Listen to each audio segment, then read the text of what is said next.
இன்றைக்கி வந்து பார்த்திங்கன்னா என்னோடய ஸ்டைலில் மீன் குழம்பு வைக்க போகிறேன். பாத்திரம் நல்லா காஞ்சிருச்சு. நல்லெண்ணெய் கொஞ்சம் சேர்த்துக்கலாம். நிறையா குழம்பு வைக்கல, கொஞ்சம் தான். இப்போ வந்து பார்த்திங்கன்னா மும்பையில் வந்து மீனே ரொம்ப கம்மியாகிடுச்சு. விநாயகர் சதுர்த்தி வரைக்கும் பார்த்திங்கன்னா மீன் ரொம்ப கம்மியாக தான் வருமா. ஸோ அதனால் வந்து பார்த்திங்கன்னா மீனை ரொம்ப கம்மியாக கிடைக்குங்க. ஒரு 200 ரூபாய்க்கு மட்டும் மீனை வாங்கிக்கிறாங்க மார்க்கெட்டில். இங்கே ஒரு பெரிய மார்க்கெட் இருக்குது. ஒரு நாளைக்கு மார்க்கெட்டுக்கு போனால் வீடியோ வந்துட்டு போடுறேன். கொஞ்சம் வெந்தயம், கண்டிப்பாக மீன் குழம்புக்கு வந்து பார்த்திங்கன்னா வெந்தயம் சோம்பு ரொம்ப முக்கியம். ஒரு சிலர் கடுகு போடுறாங்க, ஆனால் நான் கடுகெல்லாம் போட மாட்டேன். வெந்தயமும் சோம்பு தான். அது கூட வந்து பார்த்திங்கன்னா கறிவேப்பிலை, சின்ன வெங்காயம், ஒரு பாதி பெரிய வெங்காயம், பூண்டு உரித்து வச்சுருக்கேன். அதை அப்படியே சேர்த்துக்கலாம்.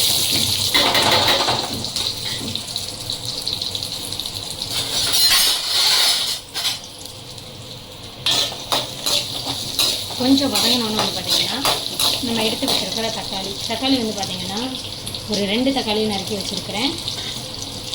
புளி ஊற வச்சுருக்கேன். புளி இந்தா இருக்குது. புளி ஊற வச்சுருக்கிறேன். மீனோட தலைப்பகுதியை மட்டும், அதாவது சின்ன மீன் தான், அதை 2ஆக கட் பண்ணி இருக்கிற மண்டையை மட்டும் போட்டு குழம்பு வைக்கலாமே நினச்சிருக்கேன். இதுதான். கொஞ்சம் வெங்காயமும் பூண்டும் பச்சை மிளகாயும் வதங்கட்டும். ஒரு 2 நிமிஷம் கொடுத்தீங்கன்னா நல்லா வதங்கிடும். நம்ம வைக்க போகிற குழம்போட அளவு வந்து பார்த்திங்கன்னா இதில் 1 கிண்ணம் வந்தால் போதும். இவ்வளோ தான் நான் குழம்பு வைக்க போகிறேன். அதனால தான் வெங்காயமும் தக்காளியும் கொஞ்சம் நான் எடுத்துக்கிறேன்.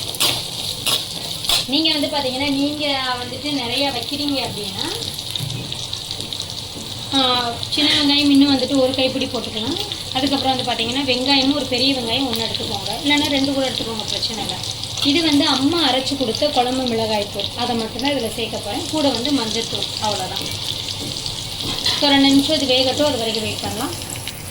இது கூட வந்து பார்த்திங்கன்னா எடுத்து வச்சுருக்கிற தக்காளியை சேர்த்துக்கலாம்.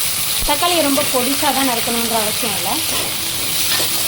இது வதங்குறதுக்கு கொஞ்சம் உப்பு சேர்த்துக்கலாம். நான் என்ன செய்ய போகிறேன்னு பார்த்தீங்கன்னா புளியை நல்லா கரைச்சிட்டு புளித்தண்ணியை எடுத்து மீனோட நான் வந்து சேர்த்துட்டு தேவையான அளவு மிளகா அப்படியே இப்போ போட போகிறேன். புளித்தண்ணி இதில் கரைச்சி ஊற்றிக்கிறேன். இப்போது இந்த குழம்புக்கு தேவையான மிளகாய்த்தூள் இதில் நான் சேர்த்துக்கிறேன். அம்மா அரைச்சி கொடுத்து விட்ட மிளகாய்த்தூள் தான் நான் யூஸ் பண்ணுறேன். வேறு எந்த கடை மசாலாவும் இல்லை. குழம்பு நான் கொஞ்சம் தான் வைக்க போகிறதுனால 1 டேபிள் ஸ்பூன்,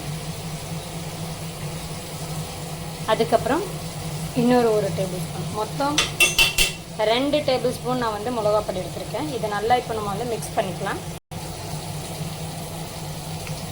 அந்த புளி தண்ணி, இந்த மிளகாப்பொடி, இந்த மீன் வந்து பார்த்திங்கன்னா கழுவுறப்பையே உப்பு போட்டு தான் கழுவுனேன். அதனால் அந்த உப்பு வந்து பார்த்திங்கன்னா அந்த மீனில் வந்து கொஞ்சம் சார்ந்து தான் இருக்கும். அதனால் பிரச்சனை இல்லை. ஸோ இங்கே தக்காளி வெங்காயம் ஆல்மோஸ்ட் வதங்கிருச்சு. இதை கொஞ்சம் நம்ம நல்லா மிக்ஸ் பண்ணி விட்டுட்டு தூக்கி ஓரம் வச்சோம் அப்படின்னா இதில் இருக்கிற உப்பு புளி இதெல்லாமே இறங்கிடும். அப்படியே வந்து நம்ம அதில் தூக்கி ஊற்றிட்டு, இந்த மீன் வந்து பார்த்திங்கன்னா சீக்கிரமே வந்துட்டு என்ன செஞ்சிடும்னா வெந்துடும். ரொம்ப நேரம்லாம் இதை வேக வைக்க வேண்டிய அவசியம் இல்லை. ஊற்றி ஒரு 5 நிமிஷம் தான் மீன் குழம்பு ரெடி ஆகிடும். நம்ம இந்த டைமில் கூட உப்பு உரப்பு இதிலே பார்க்கணுன்னா கூட பார்த்துக்கலாம். ஆனால் தேவையில்லை, நம்ம அதில் ஊற்றிட்டே பார்த்துக்கலாம். இவ்வளோ தான். இது வந்து எங்கள் அம்மாச்சி இந்த ஸ்டைலில் தான் வைப்பாங்க. அதனால தான் நானும் வந்துட்டு இதை எப்போயுமே வந்துட்டு மீன் குழம்பு வைக்கிறப்ப இப்படி ட்ரை பண்ணுவேன். அது சூப்பராக வரும். வீடியோ உங்களுக்கு பிடிச்சிருந்துச்சி அப்படின்னா நீங்களும் இதே மாதிரி ஒரு டைம் ட்ரை பண்ணி பாருங்கள். தக்காளி வெங்காயத்து கூட கொஞ்சம் மஞ்சத்தூள் சேர்த்துக்கிட்டேன். அவ்வளோதான். மஞ்சத்தூள், தக்காளி வெங்காயம் ஓரளவு நல்லா மசிஞ்சு வந்துருச்சு. இந்த டைமில் கரைச்சி எடுத்து வச்சுருக்கிற இந்த தண்ணியை நம்ம மீனோடு சேர்த்து இதில் நம்ம ஆட் பண்ணிடலாம். அவ்வளோதான். இன்னும் ஒரு 5 நிமிஷத்தில் வந்து பார்த்திங்கன்னா மீன் குழம்பு தயாராகிடும். இப்போ உப்பு உரப்பு வந்துட்டு ஒன்ஸ் செக் பண்ணிவிட்டு தேவைங்கிற அளவு உப்பு போட்டுக்கலாம். அவ்வளோதான். செக் பண்ணிடலாமா? உப்பு உரப்பு எந்த அளவுக்கு இருக்குதுன்னு செக் பண்ணிவிட்டு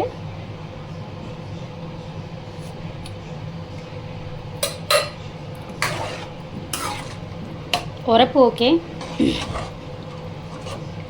உப்பு கொஞ்சம் கூட போட்டால் நல்லா இருக்கும்னு நினைக்கிறேன். ஸோ உப்பு கொஞ்சம் ஆட் பண்ணிக்கலாம்.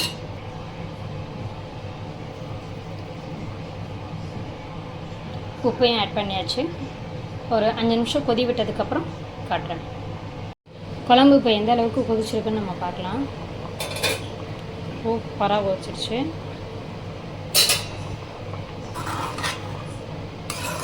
ஓகே,